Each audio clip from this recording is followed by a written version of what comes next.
Всем доброго дня, меня зовут Алим Галимуллин. Сегодня хотели снять такой экспериментальный документальный фильм. Этот фильм будет про, во-первых, это будет про менторство, про старшего товарища, как это работает, и, конечно же, о проделанной работе, вот 20 лет, что было проделано. Это как проект. Кому-то это будет интересно, если вы лесным хозяйством интересуетесь, деревьями интересуетесь. Но так, в основном, это будет интересно тем людям, которые уже ищут себе человека, который бы их бы направлял. Я на своем примере хотел бы это все рассказать сегодня. Вообще, как все началось? Началось с того, что я с детства хотел быть лесником. Работать в лесном хозяйстве. Эта мечта детства осуществилась, можно сказать. Я поступил, в то время он назывался сельскохозяйственная академия, факультет лесного хозяйства.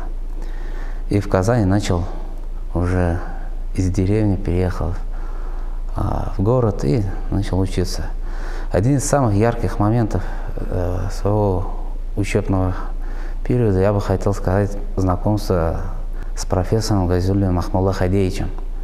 В основном это видео будет о нем. Я, конечно, буду говорить много я сам, но если бы он бы не направлял, такого результата, таких идей бы не было. Как все началось? Газиуллин Ахмолла Хадеевич, человек, который жил, к сожалению, уже нет с нами, он жил лесом, лесным хозяйством. Он всегда думал на 100 лет вперед и думал, как все будет в будущем с лесным хозяйством. Мы все знаем, что леса Татарстана — это большой такой, как сказать, большой ресурс. И на сегодняшний день во всей территории Татарстана это 17,5% занимает лесное хозяйство, леса. Но если мы вернемся уже в Казанскую губернию, да, буквально 100 лет тому назад, у нас уже леса были 50%, больше 51%. Леса Татарстана, они занимают большую часть. Да, то есть, но со времен Петра I, все корабли, как он указ выпустил, что по берегам Волги, Камы собрать все деревья для строительства военных кораблей. И с этого момента уже началось активное сокращение лесной отрасли.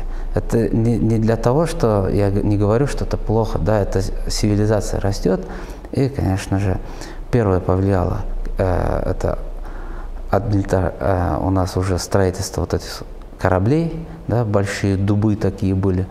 Потом уже у нас 20 век, где уже началось уже строительство, после войны уже строительство страны заново.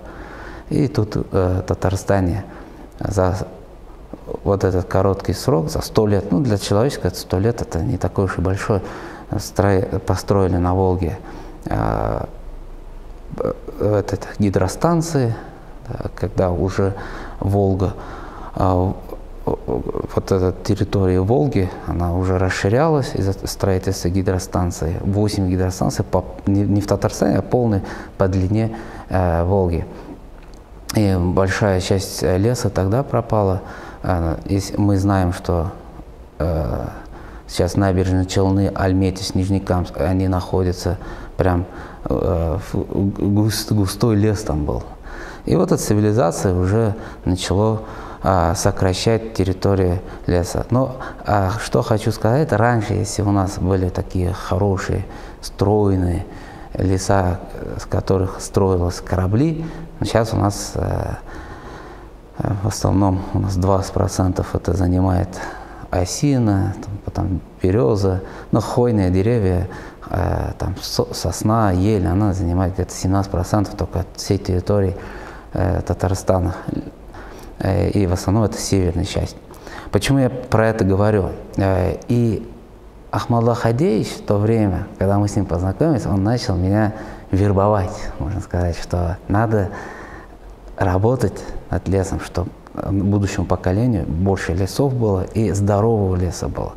Почему? Потому что из-за того, что было много рубок и уже осина начала занимать большую территорию лесов у нас, да, и в основном эти осина у нас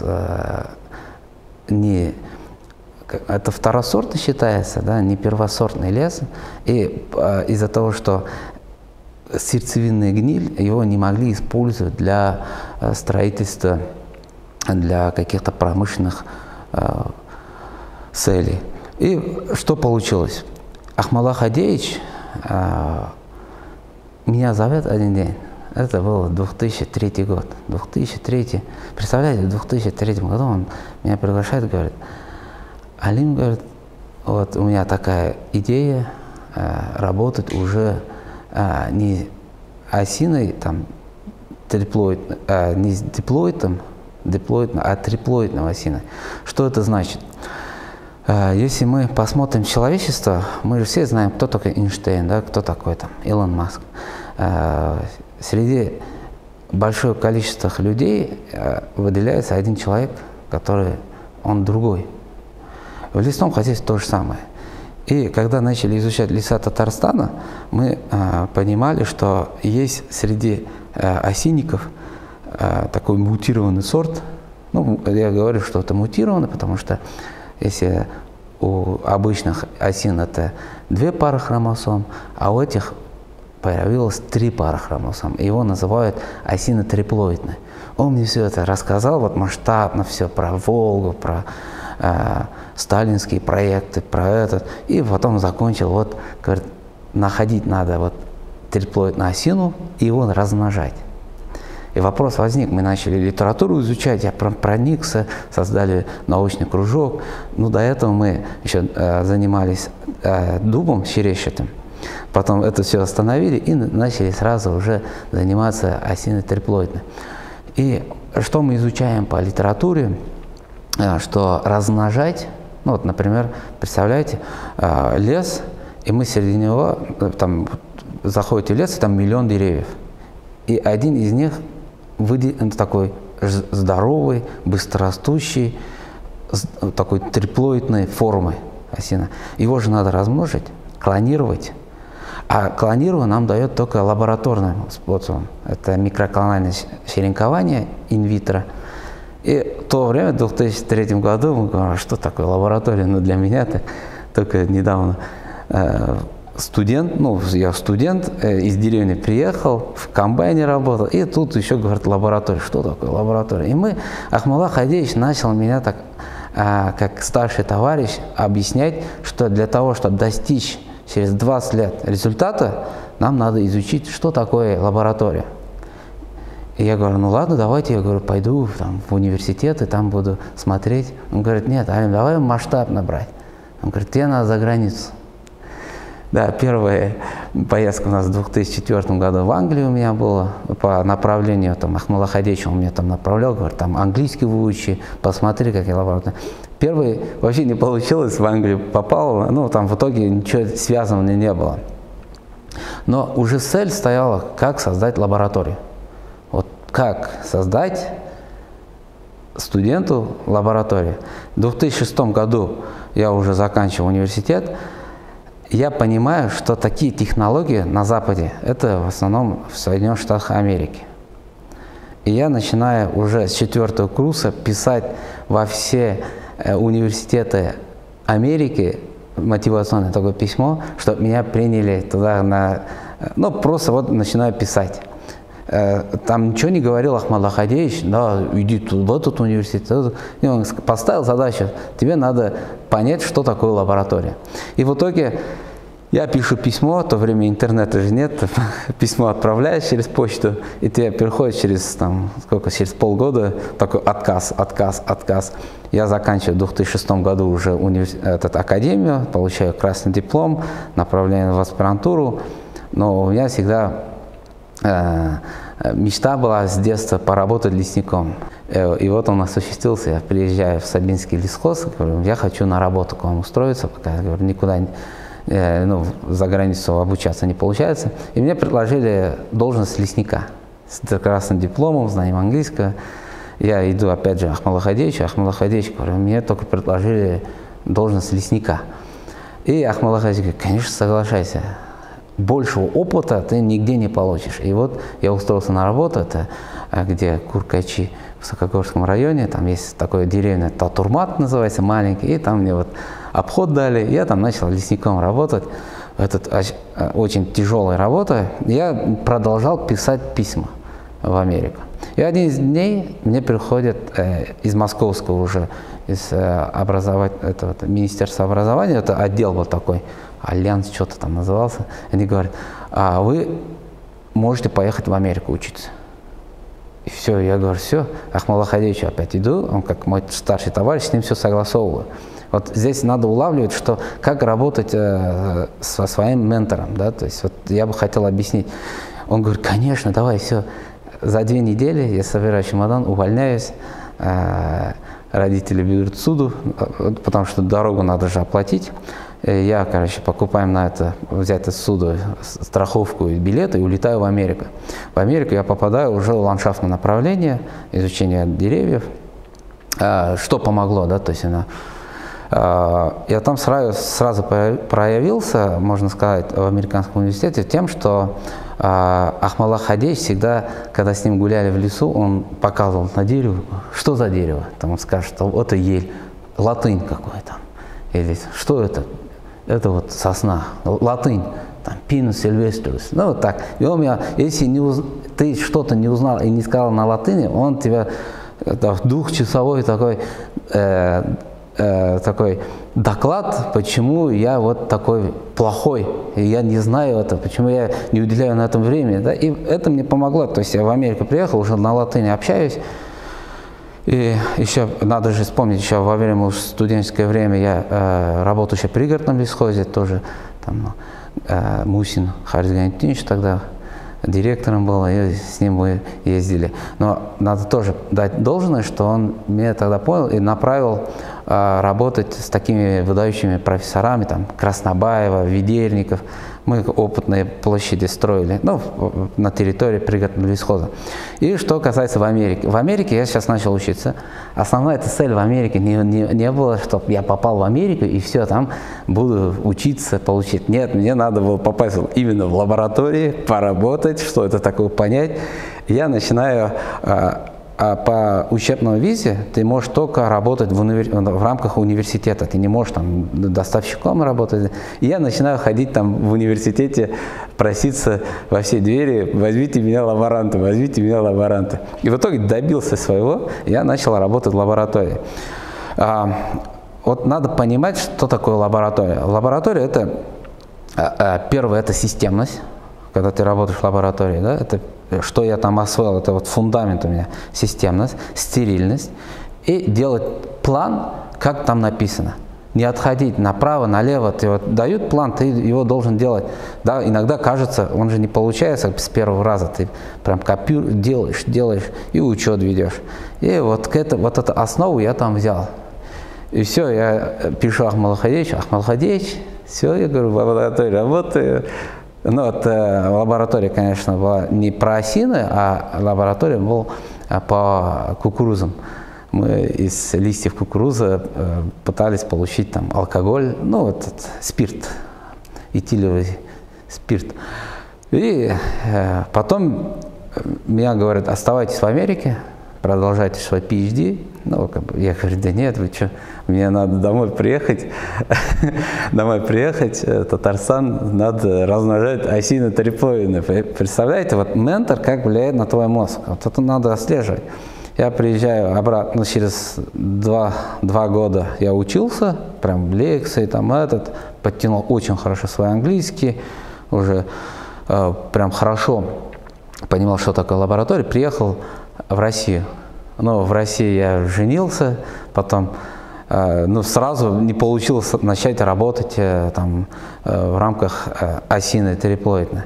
Но в итоге я поработал в разных работах, еще в Москве поработал, и потом уже в частном питомник строили около Казани, хорошую зарплату получал. И один из прекрасных дней мне звонит Ахмал Ахадеевич: Алим, время пришло. Я говорю, что нам, говорят, выделили бюджет, в Сабинском лесхозе строим лабораторию по размножению осины триплоидной. Я говорю, все, приезжай. Я говорю, ну тут хорошая зарплата, хорошая, все у тебя машина, ну ты живешь в Казани. И в один день, не задумываясь ни на секунду, я приезжаю домой, жене говорю, мы переезжаем с собой развивать лабораторию. Вот тут самое интересное и началось. Но опять же говорю, что работать в лаборатории мне помогло вот эта основа, которую я получил на стажировке. И уже самое интересное, мы начинаем, вот представьте, вам дают оборудование, и тебе надо говорить, запусти это все. И мы начинаем это все запускать, а у нас не то что размножать, а у нас все плесенью покрывается. Где-то что-то неправильно делаем, питательную среду или там микросоли, макросоли, гормоны. Это же все надо знать, это все изучаем. Я езжу в Мариэл, там, в Белоруссию, ну, изучаю, как это все делать. И у нас 13 месяцев ничего не получается. Ахмал Ахадеевич уже нервничает, говорит, мы все, бюджеты получили, работа не идет. И вот в этот момент был решающий такой переломный момент, когда ну, очень, как бы сказать, когда ты делаешь и ничего не получается, вот тут нужен какой-то вот отпорная точка. И тогда гости приехали. Приехали гости посмотреть Сабинский лесхоз, как раз нам заносит, ну, показывает нашу лабораторию, а мы там, у нас есть лаборатория пара пробирок, то мы показывали людям, как бы что-то делаем, но хотя ничего не получалось. И глава Сабинского района, Минаханов Раис Нургалевич, и он ко мне подходит, ну, вот в то время вообще, ну, как бы, чтобы увидеть главу района, это для меня было какой-то, ну, прям, я так волнительный, он меня сразу первый вопрос, ну что, как дела? А у меня изнутри такой вываливается, я говорю, ничего не получается. Ну, не получается, говорю, делаем, не получается. А он мне тут важные вещи сказал. Он говорит, если бы получалось, ты бы здесь не работал, другие бы его сделали. То есть не надо останавливаться, надо продолжать и делать. И действительно, вот после его слов мы начали, что-то начал получаться, уже потом контракты, и начали размножать. Там основная эта проблема была, мы не понимали, мы из книжек копировали все, вот это, там же химикаты добавляешь, делаешь состав, да, там микросоли, макросоли, это все. Я тогда не мог понять, почему не получается. А не получается из-за того, что каждая лаборатория влияет все. Качество воды какая там, да, там, кто это делает, химикаты откуда пришли. Мы когда все это определили, для меня это сейчас вот, сколько лабораторий строим, для меня это сейчас легко, а то время ты не понимаешь. А потом это как-то осознание пришло и запустилось. И мы в итоге с 2015 даже 100 гектаров осин триплоидной посадили уже. И потом возник вопрос, Ахмал Ахадеевич, уже все, лаборатория работает, Ахмал Ахадеевич сидит, Ахмал Ахадеевич говорит, ну сейчас надо думать, как это реализовать. Я говорю, не знаю. Вот, говорит, бизнес, жилка нужна. И вот это у меня засело, это зерно. И говорю, и один день я подхожу, уже лаборатория работает, люди, все, там, то есть мое участие уже фактически минимализировалось. И я подхожу к Ахмал Ахадеевичу, я говорю, решил бизнес создать. Он мне говорит, да, это хорошая идея, я тебя поддерживаю, давай. Ухожу из лесхоза, в 2015 году создаю бизнес. Не знаю, что делать, начинаю изучать, как продавать саженцы. У нас вот интернет-торговля хорошо пошла. Многие, наверное, сейчас отделились, да, почему я это все рассказываю. Я хочу рассказать, что в 2003 году поставлена задача, вот потихоньку этапами идут. Ну, то есть, что мы делаем для того, чтобы развивать осину триплоидную. То есть, вот Ахмалла Хайдеевич так, поверил в меня и начал через меня реализовывать вот эту идею. Да? То есть это всем же надо вот свои последователи. Идея это такая, я как могу сказать, идея это то, что вот зерно заходит, и ты не можешь спать, не можешь и тебе надо вот реализовать.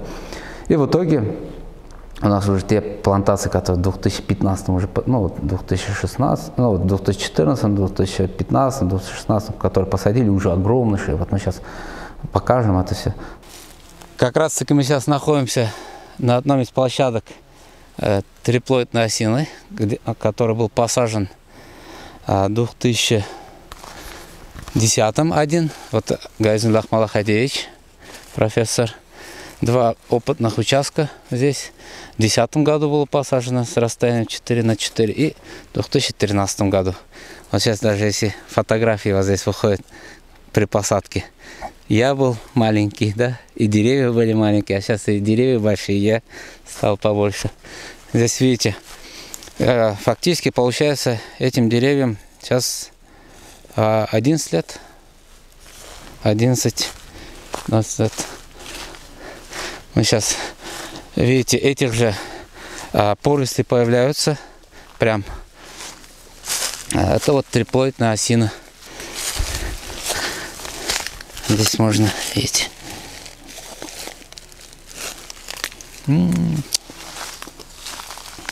Какие большие.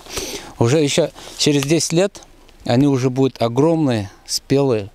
Можно их использовать уже для целлюлозного производства или других.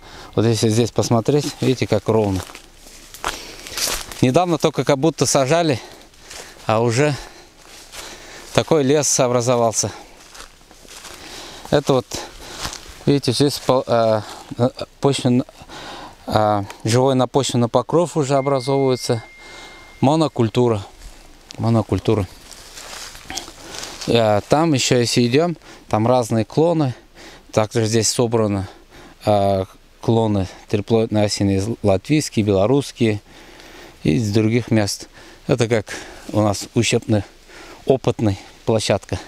Таких площадок у нас больше 100 гектар.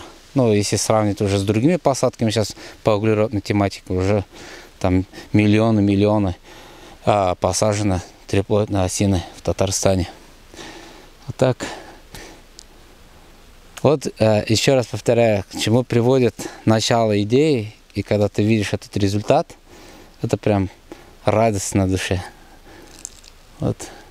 А что вот это все клонирует, это все из лаборатории. Это было заклонировано в лабораторных условиях. Можно сказать, даже я каждое дерево здесь поименно знаю, именно на этом участке, потому что это один из первых участков, который был начат в 2010-м, и основной у нас в 2013-м было. Тогда еще особо мы не умели правильно делать. Но сейчас уже намного профессионально все это делается, на другом уровне. И все запустилось, но у нас проблема с кадрами не решалась. Ахмалла Хайдеевич и так пытался, и сяк. Он говорит, как это решить кадровый вопрос, потому что никто в деревню-то в лабораторию не приедет. Биотехнолог, чтобы там хороший биотехнолог, на сегодняшний день уже получает там от 150 до 200 тысяч, ну, хороший, там, и никто из среди них не хочет приехать просто в какую-то деревню и делать. И в этот момент появляется Татнефть. Да, то есть обсуждение было, они заинтересовались углеродной нагрузкой в Татарстане, да, то есть вот эта вся тематика, климатическая тематика зашла. Я сижу, это какой год, 2018 или 2017, да, 18, конечно, год, я в Татнефти сижу, и мне рассказывают про углеродную тематику. И самое интересное, я включаюсь, я начинаю говорить про, ну, это же глобальная ООНская программа, да, по сохранению природы, климатические изменения. И в этот момент я начинаю с ними наравне разговаривать. Почему? потому что даже если вот книжку посмотреть, вот эту книжку 2005 года, открываем, и тут в этом году Ахмадулла Хадеевич уже то время написал, в 2005 году, да, то есть это 2018 год, а в 2005 году уже статью писал углеродно-поглотительный потенциал лесов Татарстана и перспективы его реализации. Ну, то есть он мне про это рассказывал, как он знал про это, что это сейчас это самая актуальная тема, в 21 веке это самая актуальная тема. Сейчас все крупные компании устойчивым развитием занимаются. А он мне уже тогда рассказывал. Я просто слушал, думал, о чем он говорит, кому же, кто уж воздухом будет, да, кто будет воздух продавать, кто будет это высчитывать. Да? Ну, кто не понимает, могу сказать, что есть организации, которые выделяют очень много выбросов, да, там, СО2, и это его поглощать. И это сейчас как налоговый уже, налог платится на это. И чтобы люди, крупные компании, чтобы компенсировать это выбросы, они сажают леса, делают всякие экопроекты. Сейчас это делается. А Ахмадулла Хадеевич уже говорил про это уже в то время. И самое интересное, в Татнефти я начал рассказывать про все это. И пришли к решению, что надо школы создавать. Я говорю, как? Ну, так, школы уже, где будет обучать детей биотехнологов. Задача стояла, как подготовить кадры в школьных лабораториях. Ну, школьники, как это все подготовить. Я вспоминаю свою любимую книжку «Школьником о лесе». Ну, он такой старенький, уже растрепанный. И тут все рассказывается, как все делается, как влюблять детей в лес. И когда программу писали, конечно, в основе эта книжка лежит. Его, конечно, хочу очень сильно переиздать, потому что он уже... Но и это сработало. Вообще, самые лучшие книжки это от советских времен. Они прям 71 год книжка. Очень хорошая, рекомендую. На сегодняшний день при моем, наверное, надо сказать, что при моем участии создано уже 9 школьных лабораторий, где уже дети сами, школьных скамей, делают питательные среды, гормонами работают, выращивают. Это выращенные деревья сажаются в плантации. Уже создано очень много территорий плантаций. Мы предвидели это. Ахмадулла Хадеевич тоже говорил, что когда ты меняешь что-то, в конце это еще аукнется. Даже, как он красиво говорил, даже бабочка, которая порхает в другом месте, как ураган, ну, что-то я забыл, как это пословица. И в итоге те дети, которые сейчас обучились в этих школах, Беловодой, это вот в основном это территории Альметьевский район, Азнакаевский, Леногорский, эти дети уже приходят в университет, и уже им больше надо. Они уже знают, как делать, представляете, они уже на уровне разговаривают, они знают, что такое физиология растений, что такое это. Мы, вот компания Гафель, чтобы поддержать эту тематику, вот в сейчас аграрный университет называется, где я вот сам учился в этот факультет лесного хозяйства, построили даже сами лаборатории, чтобы если даже школьники, которые обучались, поступают на лесной факультет, они чтобы продолжили свою работу. Мы там лабораторные столы, аудитории хорошие сделали, чтобы... И, конечно, имя дали Газимду Ахмадулла Хадеевичу. Это вот лаборатория Ахмадулла Хадеевича, такое прям комфортное такое место создали. И сейчас наблюдаю студентами, которые проходят это. Они уже на высшем уровне. Ну, то есть, что им сейчас дать, да, после вот они выпустились, университет, вуз закончили, они уже знают, как растет, они уже видят свой результат, куда им идти.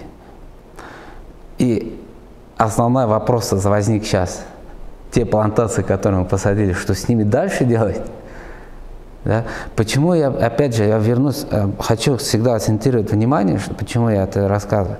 Есть момент, цель, когда ты делаешь, должен же быть итог. Для чего? Сейчас основная задача, да, мы задачу выполнили.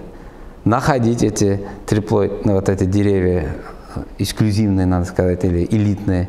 Их размножать научились, да, какой путь проделано, там, через весь Запад. Потом научились, как их сажать, как воспитывать кадров. Все, деревья растут, что с ними дальше делать? Вот этот вопрос это стоит. Вот обычная осина, например, у него рост намного медленнее, там, ну прирост там 1,5 метра, может быть, ну максимально. А триплоидная осина при всех его условиях хороших, он дает прирост в год там, по 2,5 метра. Если хорошая почва, хороший уход, он уже из-за того, что он быстро растет, он больше поглощает углекислый газ. Ну, если это в тоннах, там, если 2,5 тонны это сосна, а осина триплоидная, она где-то в некоторых моментах даже 6 тонн поглощает. У него устойчивость, и у него древесина, сравнивает обычной осиной, у него древесина намного тверже, плотнее, у него нет сердцевидной гнили, то есть его можно уже применять как пиломатериал, и он белая древесина. Ну, например, что белая древесина, у нас только ели по белой древесине. Если мы берем силозу, чтобы получить целлюлозу, бумагу делать, мы вырубаем в России, это ельники, ну, для добавки. Это 100-летние деревья там вырубаем, чтобы получить это волокно белое и получить белую бумагу. Это американцы сейчас получают эту белую бумагу из эвкалипта за 5 лет. Плантацию сажают и за 5 лет уже получают древесину, биомассу для получения целлюлозы. Китайцы получают из тополя черного за 7 лет. Мы 100. Осина триплоидная 20-25, но хотя бы 20-25. Он тоже белый древесина, можно его в целлюлозу использовать. Вот этим он и славится, и преимущество сильное. Получается, осина триплоидная – это искусственно выведенное растение? Нет, он не искусственно выведено. Искусственно тоже можно вывести, но мы этим не занимаемся. То есть, что мы делаем? В лес заходим. Вот даже просто для эксперимента, если зайдете в лес, посмотрите, некоторые деревья, они прям здоровые, там, выше, красивее. И из всех, вот как говорил, что как гений, как Эйнштейн, среди миллионов деревьев будет один мутант, который быстро растет. И когда ему делаешь ДНК-анализы, все делаешь, и проявляется, что у него не 2 пара хромосом, а у него 3 пары хромосом. И он этим выделился. Когда он больше устойчив к всяким заболеваниям, но есть плюсы и минусы, конечно, он больше устойчив к заболеваниям, к этим, но его любят грузины больше, аппетитные кушают, да? Есть плюсы и минусы. Он, конечно, больше плантационная посадка. Для плантационной посадки он прям лучше. Есть плюсы и минусы.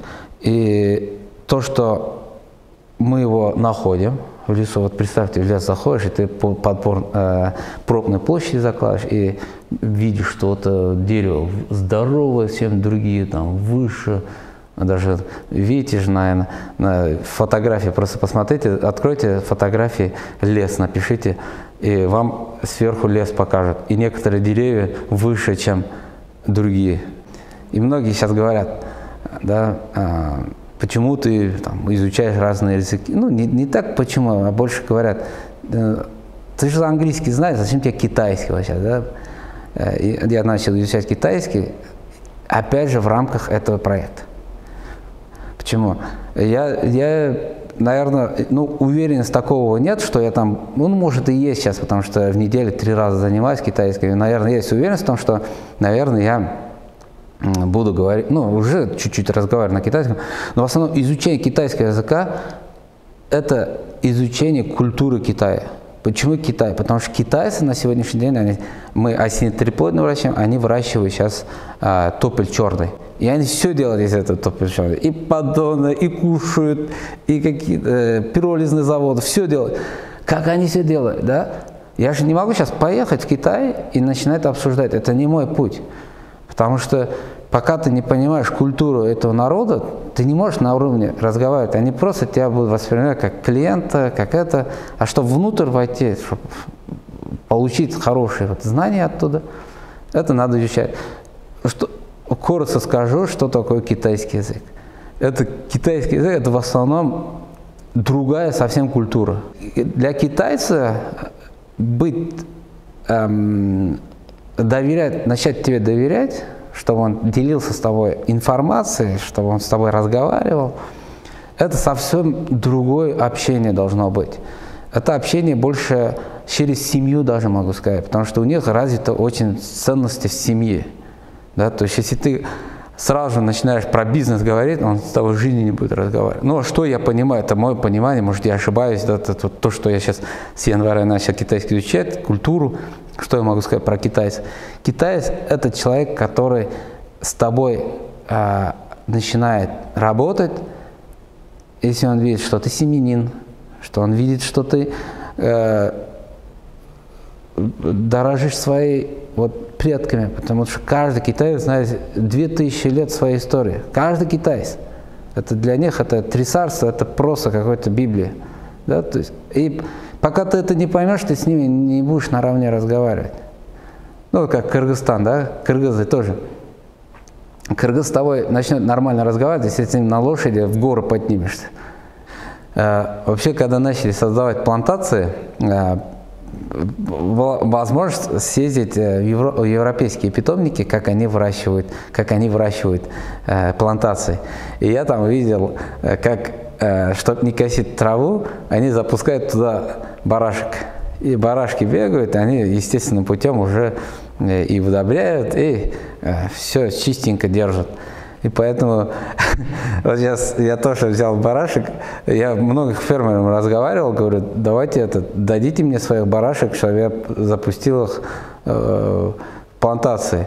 Никто не соглашался, я думаю, что я всех прошу. Вот сейчас взял себе барашек, они у меня сейчас на дворе живут, изучаю, как их с ними работать, потому что это тоже отдельная история. Как и говорил, что при создании плантации надо учитывать все. И мы когда учились, я был в Европе и видел, как сажают плантации, и потом уже туда пускают барашек, чтобы они там косили. И вот сейчас я тоже инициативу проявил, купил в свои участки. Тут вот маточники у меня, а там уже барашки. Сейчас изучаю, как их разводить, как их за ними ухаживать. Столько вопросов. На каждом этапе какой-то большой вопрос. Ну и удивительно интересно решать эти вопросы. Касательно осины, вот в таком виде мы их сажаем в плантации. И уже, когда они начинают расти, через, на 3-й год, на 2-й год уже можно вот барашек пускать. Я специально им сейчас хочу обучить, чтобы они вот эту культуру не кушали, осину. Но мне кажется, они не будут. Бак-бак, брыщ-брыщ. Сейчас вот посмотрим. Это романовские породы. Вот сколько бегают. Они начали сейчас размножаться. Опять же, повторюсь, каждый этап он должен проходить, изучая все это. Специально оставили в этом году нескошенную эту площадку. Тут вот у нас эти можжевельники растут. И уже барашки сейчас вот должны уже почистить. Ну, наше видение уже. Брыщ. Вот у них самый главный вот впереди. У них прям клановая система. Они сами рожают, сами что-то тут прям... Очень интересно изучать, конечно, с животным миром. Так что благодаря осиной триплоидной я, походу, стану еще и фермером. Радует меня вся эта тема. Но это опять же цель, как грамотно создавать плантации. Плантации из осины триплоидной. Это для получения, конечно, плантация это будет служить для получения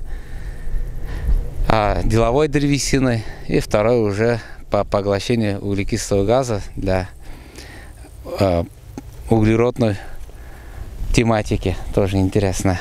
Ну, самая популярная уж тема. Сейчас осину-то никто особо не хочет его размножать, выращивать, потому что это как не лесообразующая порода у нас в Татарстане. Вот такими методами интересными продвигаем осину. В каждом этапе свои трудности, надо до ума доводить. Ну, это время. Вот барашки, на сегодняшний день 14 барашек, но думаю, еще больше будет. И, конечно, есть мечта на следующий год уже такой взять прицеп, загрузить барашек в прицеп и запустить наши плантации, чтобы там чисто держалось. Ну, такие идеями и живем. Вот сейчас у меня вот из этого пройденного этапа последний этап. Этап, когда нам надо найти метод, что дальше делать с этой осиной триплоидной. Глубокую переработку. Какую глубокую переработку мы можем внести в этот мир. Что хочу сказать про Ахмала Хадеевича. Когда уже последний раз я видел Ахмала Хадеевича, я ему повез большие такие картинки наших плантаций, которые выросли. Я приехал, ну, он уже в конце, уже 90, ну, старше 90 лет, ну, такой уже старенький, но все равно энергия от него чувствовалась, я ему показывал: Ахмал Хадеевич, вот результаты. Он тогда уже, но он как будто там понял. И он мне руку протягивает, с ним поздоровался, ну, как будто попрощались. Уже все, он как будто передал, закончить дело. И через 3 дня он умирает. Я приезжаю, и самое интересное-то, я приезжаю, там во всех этих участвовал. Вот его похоронили, на 2-й день я улетаю, надо улететь в Америку на конференцию, на международную конференцию по ООН, по климатической тематике. Я туда летал. Представляете, он как будто вот все, как будто вот жизнь прописывает до точки вот с этим человеком. Я просто ходил там, когда на конференциях в Америке, там, вот, представляете, ООН, там, Нью-Йорк, там, большие конференции, большие дядьки там рассказывают про изменение климата, там, про океаны, про это. И ты там тоже пытаешься рассказывать про осину. И я там ходил, говорю: Ахмал, видишь, вот видишь, там не зря.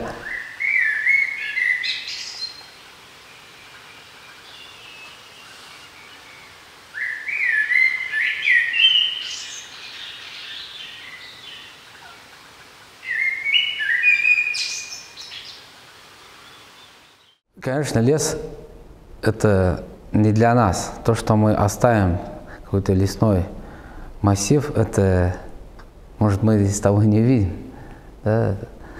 А наши дети, наши внуки, прадвнуки, им это останется. И в лесном отрасли это можно планировать, только думая о будущем на 100-150 лет. И вот сейчас много говорят о том, что менторство, там, старший товарищ. Это же не про то, что ты там взял, заработал. Это вот линия жизни, где ты можешь реализовать какой-то проект.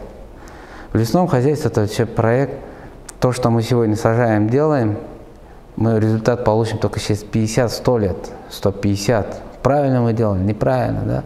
Вот то же самое по осине триплоидной за 20 лет, сейчас 21 год, за 20 лет мы сейчас, я понимаю, что осина триплоидная – это такое капризное дерево, да, которое не хочет эволюционировать, потому что обычные диплоидные осины, ну это сейчас больше как профессионально говорю, диплоидные, они более адаптивные к нашему климату. Они тоже растут, можно найти там здоровые, быстрорастущие, обычные осины, они адаптивные.